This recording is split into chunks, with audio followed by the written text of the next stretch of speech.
My mother is obsessed with me having children, so much so that she's willing to destroy my life to guarantee she gets grandchildren.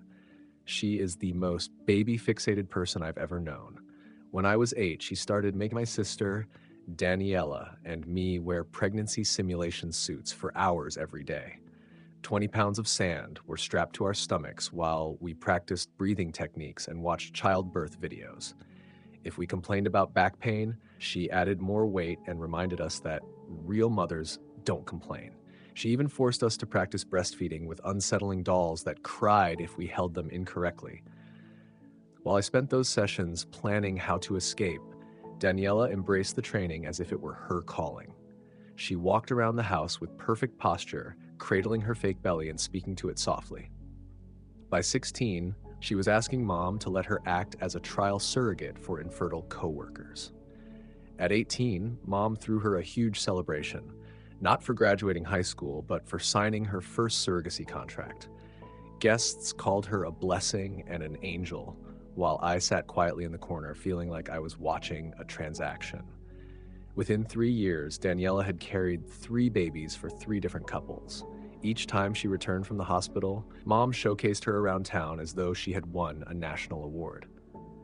"Look at my generous daughter giving the gift of life," she would say. Meanwhile, I was earning a biomedical degree, volunteering at women's shelters, and studying bodily autonomy. None of that mattered. "Such a waste of a perfectly good uterus," Mom would tell anyone willing to listen. Her sister has helped 3 families, and this one hoards her fertility. The most disturbing part was seeing Daniela's health decline. After her 4th pregnancy at 22, she struggled to walk without pain. Her hips were severely damaged. She dealt with constant infections, and her hair began falling out in clumps. When I tried to express concern, she gripped my hands, tears in her eyes. "Maria, this is what I was made for. My body is meant for miracles. Why can't you accept that?" In that moment, I realized how deeply this belief had taken hold. To protect myself, I pretended to cooperate just enough to ease Mom's pressure. I told her I was thinking about pregnancy. I wore loose clothing to family gatherings. I even searched fertility clinics online in front of her. Meanwhile, I was secretly preparing for the LSAT and applying to law schools across the country. I eventually specialized in reproductive rights and medical ethics, dedicating years to helping women escape forced pregnancy situations. By 28, I was finally making meaningful change. So when Mom invited me to a celebration dinner for Daniela, I assumed it was another pregnancy announcement. I was wrong. It was an intervention. "Sweetie, you're not getting any younger," Mom declared, seated beside Daniela, who was visibly pregnant again. "So I've taken the liberty of starting your fertility treatments." Before I could respond, she pulled out a syringe filled with hormones. "Just a little boost to stimulate your eggs." I stepped back, but Daniela grabbed my arms from behind. "Please, Maria, just try. I've already found the perfect couple for your first baby." I fought back, but Mom was already advancing with the needle. That's when I noticed several other syringes on the table. This had been planned. She injected my thigh, and a cold burn spread through my muscle. Within minutes, my vision blurred, and sharp pain radiated through my abdomen.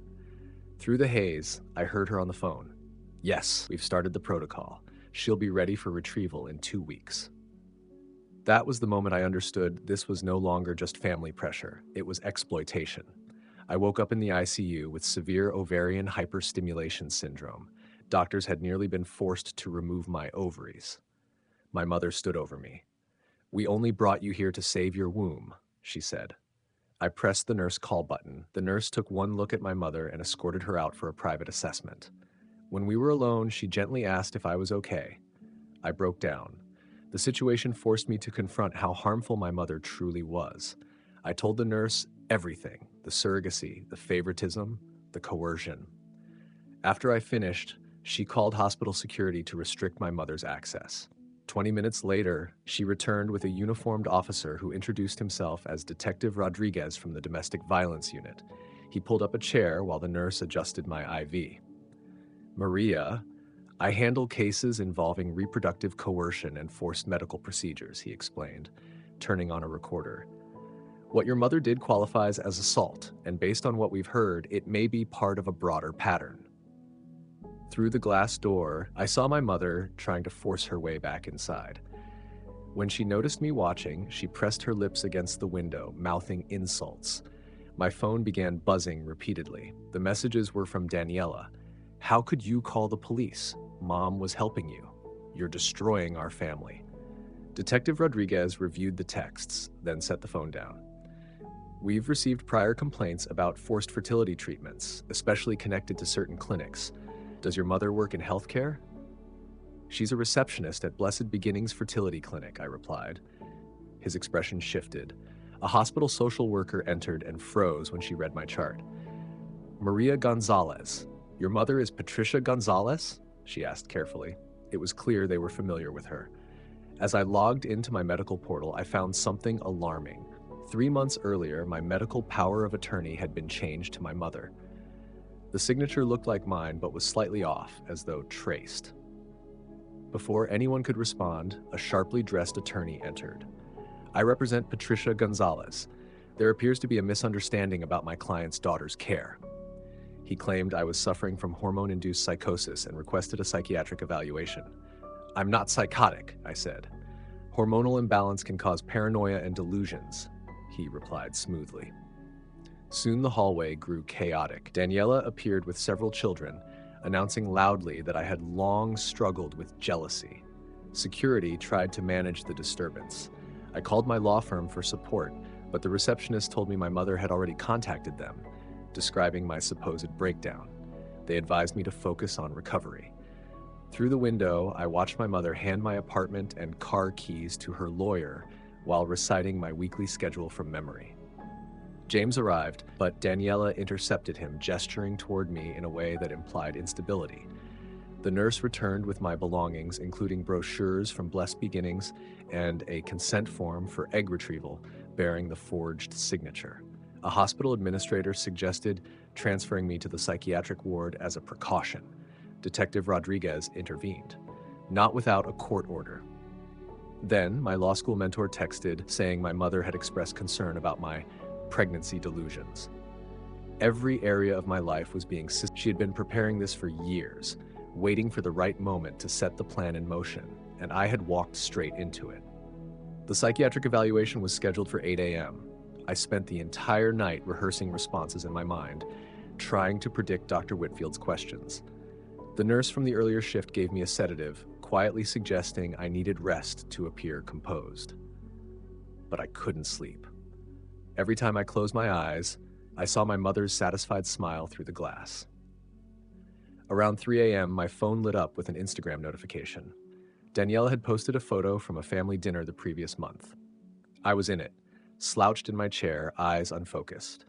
The caption read, "Praying for my sister's fertility journey. Some women struggle more than others to accept their maternal calling." It had been posted 3 weeks earlier, but I was only seeing it now. The comments were filled with sympathy for her and concern about me. As I scrolled through her profile, the pattern became clear. For months, she had been documenting a narrative. Photos of me at gatherings, always looking tired or distracted, captions about my supposed baby fever and fertility struggles. In one video, I was playing with her youngest daughter. Daniela had added text across the screen, "She'll be such a good mom when she stops fighting nature." Then my work email began alerting repeatedly. I opened it to find dozens of new messages. The subject lines were alarming. "Thinking of you during this difficult time. Take all the time you need. Your health comes first." My mother had sent an email to my entire firm from my account. I read it carefully. "Dear colleagues, I will be taking an indefinite leave of absence to address personal health matters. As many of you know, I've been struggling with fertility issues, and the emotional toll has become overwhelming. My family is helping me receive treatment. Please redirect urgent matters to the managing partners. Thank you for your understanding. Maria." The timestamp showed 2:47 a.m. while I had been awake in this hospital bed. I tried to log in to correct it, but my password had been changed. When I attempted to reset it, I discovered the recovery email had been replaced with one I didn't recognize. I had been locked out of my own professional account. Several clients had already replied with supportive notes. Women I had helped escape abusive environments now believed I was experiencing a psychological crisis. One wrote, "I always sensed you carried deep pain about motherhood. Please don't let it overwhelm you like it almost did me." The irony was overwhelming. By 6 a.m., the morning shift began arriving.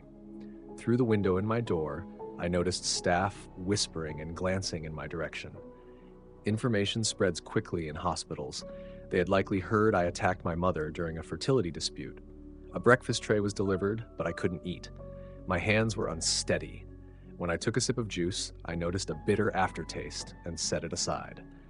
After everything I had learned, I no longer trusted what was placed in front of me. Detective Rodriguez arrived at 7:30, visibly fatigued. "I've been reviewing records all night," he said quietly. "Your mother's name appears in several questionable patterns connected to that fertility clinic, but the situation is complex. On paper, everything appears consensual." "What kind of patterns?" I asked. "Young women, often from unstable backgrounds, who suddenly decide to become egg donors or surrogates after meeting clinic staff. Your mother frequently handles their intake paperwork." He opened a folder. "But they sign consent forms. They pass psychological evaluations. Legally, it appears valid."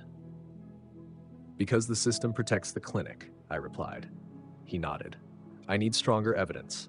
For now, my priority is getting you through this evaluation safely." Dr. Whitfield arrived exactly at 8 a.m., carrying a leather briefcase and wearing a polite, controlled smile. She looked exactly as I remembered from my mother's book club: silver hair, professional attire, reading glasses attached to a pearl chain. "Maria," she said warmly, "your mother has shared her concerns." Detective Rodriguez objected, but she insisted the evaluation be conducted privately, calling it standard procedure. When he resisted, she calmly stated she would note that the patient required police supervision, implying violent behavior. We both understood the implication. I nodded for him to step outside. Once alone, she opened her briefcase. I noticed what appeared to be pre-completed documents. The conclusions seemed drafted in advance. "Let's discuss your relationship with motherhood," she began. Every question felt structured to confirm a narrative.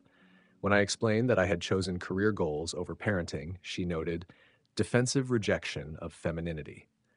When I described my work in reproductive rights, she wrote about projection of internal conflict.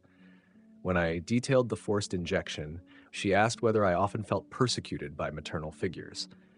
"Your mother mentioned you've been keeping dolls in your apartment," she said, showing me a photo on her tablet. 3 baby dolls were placed behind my winter coats in the closet.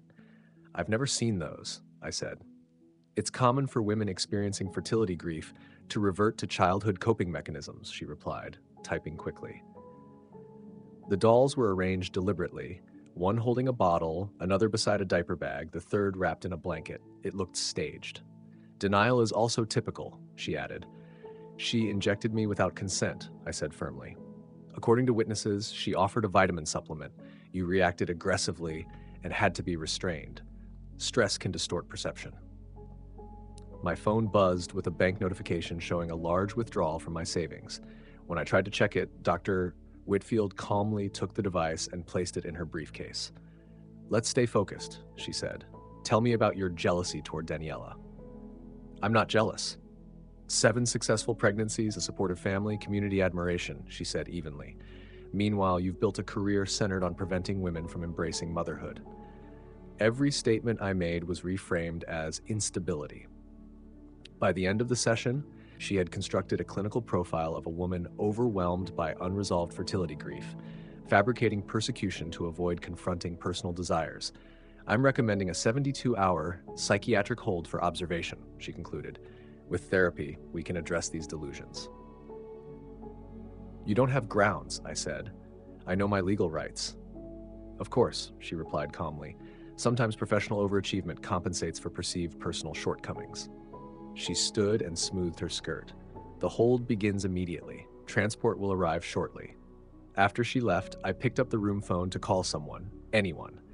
But my firm believed I was unstable. My partner was being influenced by my sister.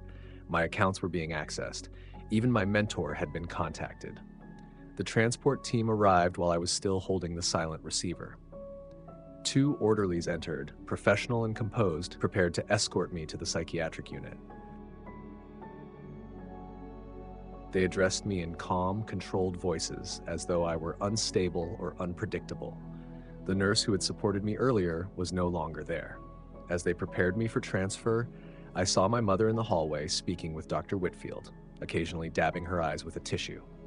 She looked composed yet worried, the image of a dedicated parent handling a daughter's mental health emergency. Staff members responded with sympathetic nods. The psychiatric unit was in a separate building connected by an underground tunnel. The fluorescent lights were harsh as they wheeled me through the corridor. The orderly pushing my wheelchair hummed quietly. The sound echoed off the concrete walls, mixing with the steady roll of the wheels and distant doors shutting. My assigned room was plain and clinical. White walls, a narrow bed with visible restraint straps, a small reinforced window. They issued paper scrubs and removed my belongings under safety protocol. The intake nurse was young, efficient, and noticeably uneasy. "Any prior mental health history?" she asked. "Number of self-harm attempts? Any violent incidents?" "No," I replied. "They allege I attacked my mother, but that isn't accurate. If you need to document something, record one disputed recent allegation." She typed quickly. "Dr. Whitfield's orders limit visitors to family only for the first 24 hours. No phone access. It's meant to support your stability." "That infringes on my rights. I need to contact my attorney." She hesitated. "I'll need to verify with the attending physician." But the attending physician was unavailable. So were patient advocates and the ward administrator. Anyone who might intervene could not be reached. "Of course not," she replied calmly. "You're donating the possibility of life. There's a distinction." She wrote something down. "Maria, try this. Close your eyes and imagine holding your biological child. Even if another woman carries the pregnancy, the child would still be yours in the way that matters." I kept my eyes open, focusing instead on the diplomas displayed behind her. Degrees from respected institutions, certifications from accredited programs. Everything about her credentials was legitimate. This was not an illegal operation. It was a licensed psychiatrist in a recognized hospital operating fully within the system's boundaries. "Resistance is common," she continued, "but deep down, you understand your mother's perspective. You've spent years opposing your nature and turned that resistance into identity. What if you simply allowed yourself to accept it?" During visiting hours, James attempted to come, but I was informed that only immediate family was permitted. Daniela arrived instead, moving carefully, one hand resting on her abdomen. She brought her 5 children, who shifted uneasily in the sterile room. "Aunt Maria is unwell," she explained to them gently, "but she's improving." The oldest, a girl around 6, looked at me closely. "Grandma says you're going to have babies soon too." "That's right," Daniela answered before I could respond. "She just needs help remembering how much she wants them." She brought childhood photos, images of us wearing the pregnancy simulation suits. But in these versions, I was smiling, appearing engaged and content. "Remember how you used to name your pretend babies?" she asked. "You had a whole list. Emma, Sophia, maybe James Jr.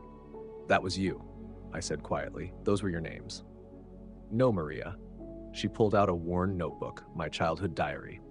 She opened to pages I didn't recall writing. A list of baby names in handwriting similar to mine, but subtly different. "You've always wanted this. Stress made you forget." The children observed the exchange carefully, absorbing the message that I was simply rediscovering my purpose. The oldest glanced between Daniela's rounded belly and my flat stomach, visibly confused. After they left, I stood in the bathroom staring at my reflection. Under the fluorescent lights, I looked pale and exhausted, not unlike the other women on the ward. I wondered how many of them had resisted expectations and were now described as unstable. That evening, a new patient was admitted, young, frightened, shouting that she was being forced into pregnancy. Security restrained her while nurses administered sedatives. Through the partially open door, I caught fragments of her story. Strict religious parents, an attempt to leave home. By morning, she was calm and compliant, seated in group therapy, discussing how she had misinterpreted her family's intentions. "Sometimes we mistake care for control," the therapist said approvingly. "With treatment, we can learn to accept support." I studied her closely. The slight tremor in her hands, the delayed responses, the automatic agreement with contradictory statements. Medication had subdued her, and it was presented as recovery. My own medication arrived with breakfast. It's just to ease anxiety, the nurse explained. I recognized the pills, mild sedatives. Nothing extreme, but likely the beginning of a pattern. Continued refusal would justify stronger measures. I concealed the pills in my palm and pretended to swallow. Later, I disposed of them discreetly. But I understood this strategy wouldn't last forever. Eventually, they would check more thoroughly or administer injections to ensure compliance. The conservatorship hearing was scheduled in 3 days. Dr. Whitfield described it as procedural. You don't need to attend, she said. Your mother will manage everything. Focus on recovery.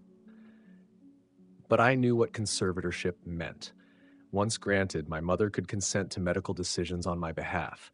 Egg retrieval, hormone treatments, potentially even more invasive procedures framed as therapeutic. That night, I lay awake planning, not an escape, which would confirm their narrative, but compliance.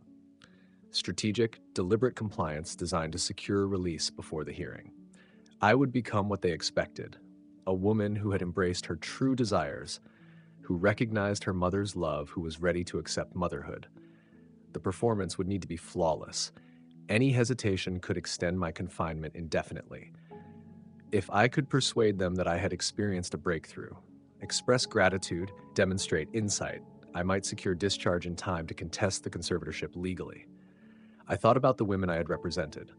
Many had faced similar pressures: family demands, medical systems, legal frameworks prioritizing reproduction over autonomy. I had advocated for them in courtrooms and shelters. Now I would have to defend myself using the only tools available: strategy and deception. The paradox was clear. To prove competence, I had to appear unstable and then recover. To protect my autonomy, I had to simulate surrender. To escape control, I had to embody the role assigned to me. The next day, I would begin. I would cry in therapy about imagined grief.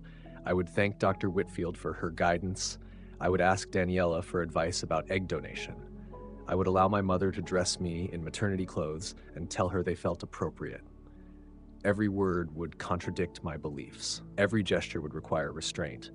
But it was the only path that didn't involve further forced intervention. The night nurse conducted her routine check, shining a flashlight briefly across my face. I kept my breathing steady, pretending to sleep. Down the hallway, someone continued crying. In facilities like this, the sound rarely stopped. 3 days. I had 3 days to convince them I had recovered from the condition of not wanting children. 3 days to deliver the most important performance of my life. The reality was that I could do it. Years of observing Daniela had taught me the language, the posture, the emotional cues. I knew exactly what they wanted to hear. I could become the ideal patient, grateful, compliant, ready to fulfill a prescribed destiny. Perhaps that was the most unsettling part. Not their attempt to reshape me, but my awareness of how convincingly I could let them believe they had succeeded. The following morning, I began. During group therapy, I raised my hand for the first time. I think I understand now, I said, allowing my voice to waver slightly. For years, I've been avoiding what I truly wanted. The therapist leaned forward. Tell us more. I described a fabricated dream about holding a baby. The other women nodded with recognition. Later, in my session with Dr. Whitfield, I continued. I owe you an apology, I said, clasping my hands. You were right. I used my career to avoid facing my fertility grief. She appeared pleased. This is significant progress. For the next hour, I provided exactly what she expected. Confessions of jealousy toward Daniela's pregnancies, claims that my work in reproductive rights was an attempt to control what I couldn't have personally. By the end of the session, she documented what she described as a breakthrough. We should inform your mother, she said. She'll be relieved.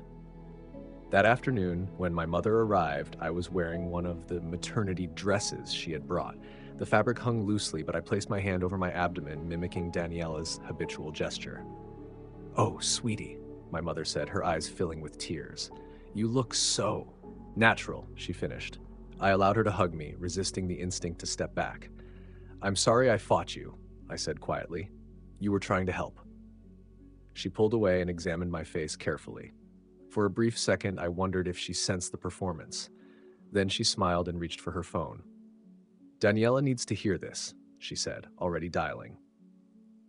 I spent the rest of the afternoon maintaining the act. asking detailed questions about the egg retrieval process, reviewing photos of the couple who wanted my eggs, even practicing the breathing exercises from our childhood training sessions. Dr. Whitfield appeared highly satisfied and mentioned possibly shortening my hold. If you continue demonstrating this level of insight, we may not need the full 72 hours, she said. That night, sleep was impossible. The following day would be critical. I had to sustain the performance while finding access to a phone or computer. The conservatorship hearing was in 2 days, and I needed a strategy to challenge it. The next morning brought an unexpected development. James arrived during visiting hours, and this time he was allowed in. He looked exhausted and uncertain. "Your mom says you're improving," he said cautiously. I wanted to tell him everything, but we were likely being monitored. Instead, I took his hand. "I've been confused," I said, "but I'm starting to understand what I truly want." He studied me closely. I tried to communicate without words. His expression shifted slightly. "Maybe when you're discharged, we can talk about our future," he said carefully. "I'd like that," I replied, squeezing his hand 3 times, our old signal for play along. After he left, I felt a cautious sense of hope. Perhaps he hadn't fully accepted Daniela's narrative. Later that afternoon, I convinced staff to let me use the computer in the day room to research fertility options. Instead, I logged into my personal email through a browser. My password still worked there. I quickly sent a message to a colleague specializing in conservatorship law, brief but urgent. Then I checked my bank accounts. More funds had been withdrawn. At that pace, I would be financially compromised within days. "Finding helpful information?" a nurse asked as she approached. I switched tabs to a fertility clinic website. "Just learning more about the process," I said brightly. She nodded and walked away. I had only minutes left. I accessed the court website and located the conservatorship filing. My mother alleged that I was gravely disabled due to fertility-related psychosis. The hearing was scheduled for tomorrow at 2 p.m. tomorrow. I memorized the case number and courtroom, then cleared the browsing history.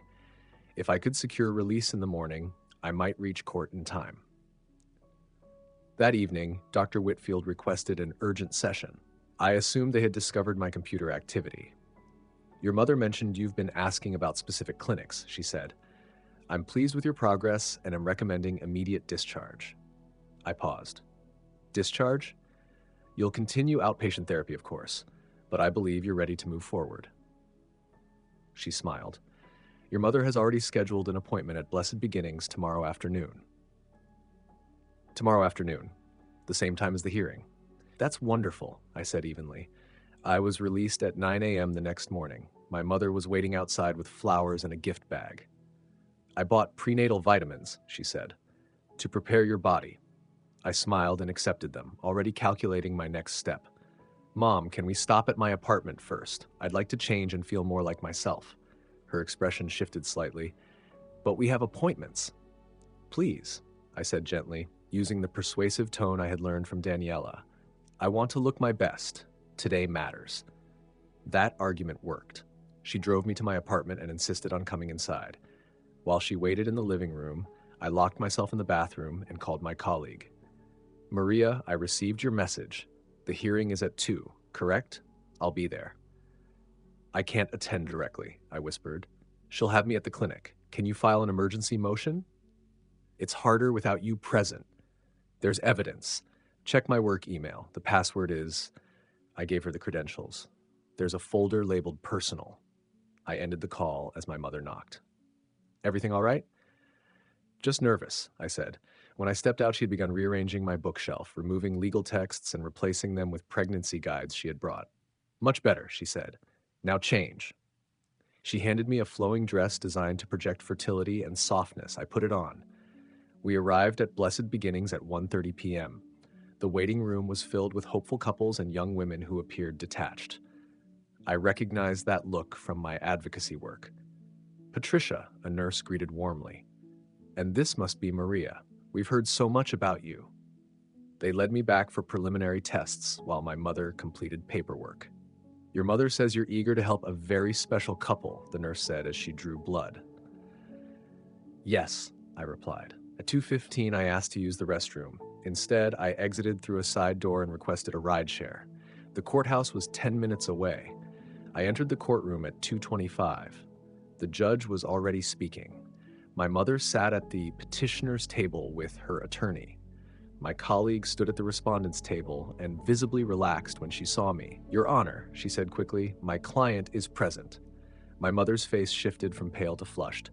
"She's supposed to be at the clinic." "Interesting," the judge remarked. "Miss Gonzalez, are you here voluntarily?" "Yes, Your Honor, and I formally contest this petition." The next hour was intense. My mother's attorney presented Dr. Whitfield's evaluation, the psychiatric hold, and my recorded statements about wanting children. My colleague countered with the documentation I had gathered, evidence of forged signatures, inconsistencies in timelines, and patterns of coercion associated with the clinic. When I was allowed to speak, I remained steady. "I do not suffer from fertility grief," I said. "I have a mother who has tied her identity to her daughter's reproductive capacity. She drugged me, falsified documents, and attempted to dismantle my credibility when I refused to comply." My mother began to cry. "I only wanted grandchildren. Is that wrong?" "You have 5, I said calmly. "Through Daniela, whose health has deteriorated significantly. She chose that. Or was she conditioned from childhood to believe it was her only value?" The judge called for order. After reviewing the evidence, including hair follicle test results my colleague had subpoenaed, he issued his ruling. The petition for